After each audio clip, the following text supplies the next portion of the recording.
I saw this dozens of times working guest services on Alaska routes for 26 years, and I see it still. Passengers dress for the trip they imagine instead of the trip they are taking. Alaska is not most cruises.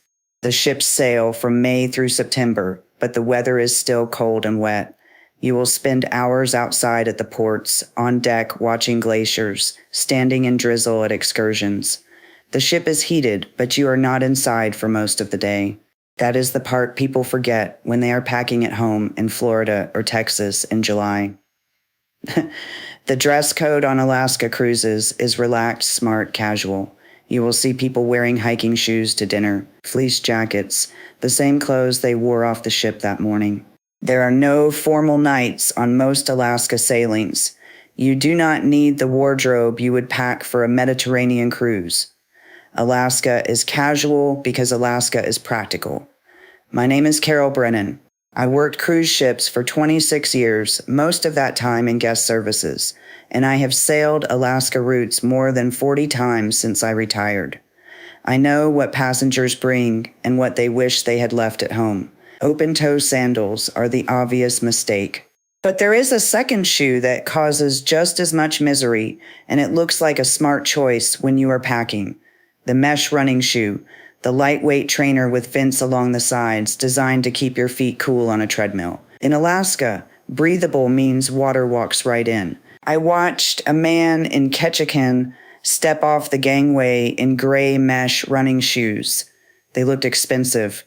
It started drizzling before he reached the end of the dock, and within 10 minutes his socks were visible through the mesh, dark and soaked through. He had a full day in that port. There was nowhere to dry them. That is the part nobody thinks about. Your cabin is humid. Wet shoes do not dry overnight on a ship. You put them on the next morning still damp, and by lunch they are soaked again. The cycle does not break until you get home. What works is simple. A closed-toe waterproof shoe or boot. It does not need to be expensive or a hiking boot unless you plan to hike. A plain waterproof shoe with a solid upper and no mesh vents will keep your socks dry through every port, every deck walk, every glacier viewing in the rain. Dry feet sound like a small thing until you have spent a full day without them. Cotton socks will make your feet colder than no socks at all. Cotton holds water against your skin. It pulls heat away as the water evaporates. The sock stays damp, your foot stays cold, and it does not matter how warm the rest of you is dressed. The passengers who complain most about cold feet were always wearing cotton socks, white cotton athletic socks, the kind everyone has in their drawer at home, fine on a treadmill, not fine in Alaska rain. Moisture-wicking socks push water outward, away from your skin, toward the surface where it can evaporate. They are made from synthetic material or merino wool. Your foot does not sit in dampness the way it does in cotton. You can buy moisture-wicking socks at any sporting goods store before your cruise. A 3-pack costs about $15. Bring 4 pairs for a 7-day sailing, and you will have dry socks every morning, even if yesterday's pair is still damp in your cabin. I have seen passengers buy socks in port because the cotton ones they brought were unbearable by day 3. The shops in Juneau and Ketchikan stock them for exactly this reason, but you do not need to pay port prices if you pack the right ones from home. Dry socks keep your feet warm. Warm feet make every excursion easier, but socks do not matter if you are wearing the wrong coat. The other mistake is bringing too much coat instead of not enough. I have seen passengers board with bulky winter parkas because they hear Alaska and think Arctic. Alaska cruises do not sail in winter. The ships are heated. The cabins are heated. You are not camping on a glacier. A heavy parka takes up half your suitcase. It is too warm inside the ship, too stiff to pack neatly, and after the first day, most people leave it in the cabin. I watched a couple board with matching black ski parkas, thick insulated shells with fur-lined hoods. They wore them once, on the first morning at the rail, and then carried them folded over their arms everywhere else for the rest of the week. Layering works better because the weather changes. It rains, then it stops, The sun comes out, then the wind picks up. You move between heated spaces and cold decks, between the ship and the port. A parka is either on or off. Layers adapt. What works is a rain jacket over a fleece, with a base layer underneath. The rain jacket keeps you dry. The fleece keeps you warm. If it gets warmer, you take the fleece off. If it gets colder, you add it back. You are adjusting all day, and that is what makes you comfortable instead of too hot in the dining room and too cold on deck. A rain jacket folds small. A fleece weighs nothing. A base layer fits in the corner of your suitcase.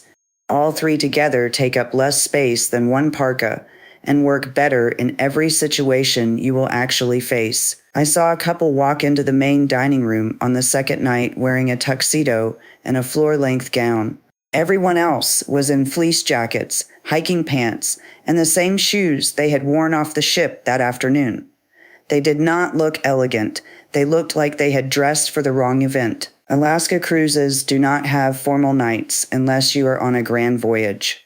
The rest of the week is smart casual, and that means the same clothes you wore to the port are acceptable at dinner. If your cruise includes a formal night, bring one outfit. Check your itinerary before you pack. If it does not list one, leave the gown at home and use that suitcase space for the waterproof layers you will actually wear every day. Every packing list online will tell you to bring an umbrella for Alaska rain. I am telling you not to. Alaska is windy. Umbrellas blow inside out, snap at the ribs, or get torn from your hands within an hour. The drizzle that falls most days in port is constant, and when you add wind, an umbrella becomes a liability. I have stood at the Juneau dock and watched a line of passengers throwing broken umbrellas into the trash can at the bottom of the gangway. Bent frames, torn fabric. They brought them off the ship that morning. They were useless by noon. And while they wrestled with umbrellas, locals walked past in rain jackets and baseball caps, hands-free, completely dry. A rain jacket with a hood and a baseball cap under the hood. The cap brim keeps rain off your face. Your hands stay free to hold your camera, your coffee, the rail on the gangway.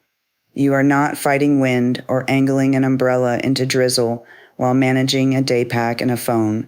You are just walking, and the rain does not touch you. A rain jacket hood keeps your head dry, but does not keep rain out of your eyes. Water runs down your forehead, drips off your nose, blurs your vision when you are trying to look at a glacier. A cap brim deflects rain away from your face and stays on in wind. Bring one from home. Pair it with your rain jacket, and you will stay drier than anyone carrying an umbrella. Every stateroom on every major cruise line has a hairdryer. It is usually in the desk drawer or mounted in the bathroom. It works fine. It is already there when you board. I watched a woman unpack a full-size professional dryer on the second day of a 7-night sailing. She realized the ship had one in the drawer 6 inches away and then had nowhere to put hers for the rest of the week. It sat on the bathroom counter, taking up the only flat surface she had for toiletries. Your suitcase has a fixed amount of space. Every item you pack that the ship already provides is space you cannot use for the waterproof layers and moisture-wicking socks that will actually make your week better. Before you pack any electronic, check your cruise line's website for what is included in the cabin. But there is one electronic item you might pack that will not just waste space. It will be taken from you. If you pack a power strip with surge protection, they will find it in your luggage and confiscate it. You will not get it back until the end of the sailing. I worked guest services on embarkation days for years. By noon, the desk would have a pile of confiscated surge protectors behind the counter. Dozens of them, still in packaging sometimes, taken from passengers who had no idea they were prohibited. Surge protectors disrupt power flow on a ship and create a fire risk. The cruise line does not make exceptions. A plain power strip with no surge protection is allowed. It just splits the outlet into more outlets. A surge protector adds circuitry designed to detect voltage spikes and divert excess current. On land, that circuitry protects your devices from power surges. On a ship, the electrical system already regulates voltage through its own onboard management, and when a surge protector's circuitry activates against the normal fluctuations of a marine power grid, it feeds current back into the ship's wiring in ways the system was not designed to handle. That backfeed creates heat in the wiring behind the walls, not just in your cabin, but potentially along any connected circuit on that deck. That is the fire risk, and that is why the rule exists. A plain strip without that circuitry simply passes power through and does not interact with the ship's regulation at all. The difference is printed on the label. If it says surge protection, surge suppressor, or joule rating anywhere on the strip, leave it at home. A plain multi-outlet strip with no surge language will pass through security without a second look. One label check at home saves you a trip to the guest services desk and a week without enough outlets. Picture it. You are standing on deck at Glacier Bay. The rain is falling sideways, the wind is pushing against your jacket, and you do not care. Your feet are dry inside closed-toe waterproof shoes. Your moisture-wicking socks feel the same as they did that morning. Your fleece is warm under your rain jacket, and your hands are free because there is no umbrella to fight. The cap brim keeps rain off your face, and you are watching ice calve into the water without squinting through drips. The passengers who dressed right spent more time on deck. They stayed longer at excursions. They walked farther in port. They were not tougher or younger. They just were not distracted by cold feet or wet shoulders. This is not about expensive gear. It is about skipping the wrong things and bringing the right basics. Waterproof shoes, wool socks, a fleece, a rain jacket, a cap.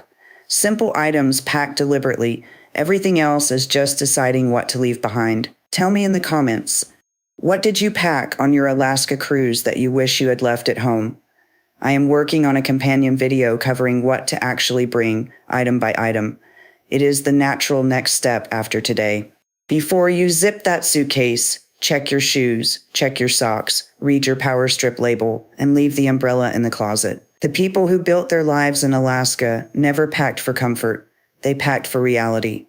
That is all I am asking you to do.